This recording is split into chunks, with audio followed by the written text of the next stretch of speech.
একটা ছোট্ট গ্রামে থাকতো এক কৌতূহলী ছেলে, তার নাম শিপন। ওর জীবনে এমন একটা দিন আসবে যেদিন একটা ঘড়ি সবকিছু বদলে দেবে। সবুজ গ্রাম, পাখির ডাক, নদী। শিপন সবসময় নতুন কিছু জানতে চায়। একটু দুষ্টু, কিন্তু মনটা খুব ভালো। মা: শিপন, পড়াশোনা ফেলে সারাদিন ঘোরাঘুরি করিস কেন? শিপন: মা, আমি বড় হয়ে আবিষ্কারক হব। একদিন বৃষ্টির মধ্যে শিপন আশ্রয় নেয় একটা পুরনো ঘড়ির দোকানে। দোকানদার: রহস্যময় বৃদ্ধ, এই ঘড়িটা নাও, কিন্তু সাবধানে ব্যবহার করবে। ঘড়িটা অদ্ভুতভাবে আলো জ্বলে ওঠে। শিপন ঘড়ির বোতাম চাপতেই উশ, চারপাশ থেমে যায়।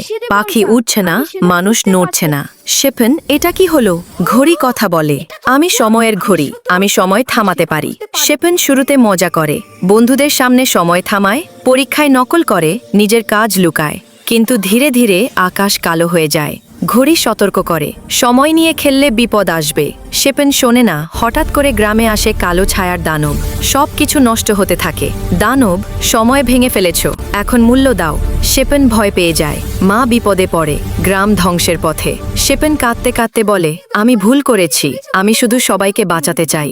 ঘড়ি শান্ত কণ্ঠে: ভুল মানলেই তুমি শক্তিশালী হও। শিপন সিদ্ধান্ত নেয়, ঘড়িটা ভেঙে ফেলে। সময় আবার স্বাভাবিক হয়, দানব মিলিয়ে যায়, গ্রাম বেঁচে যায়। বৃদ্ধ দোকানদার আবার আসে।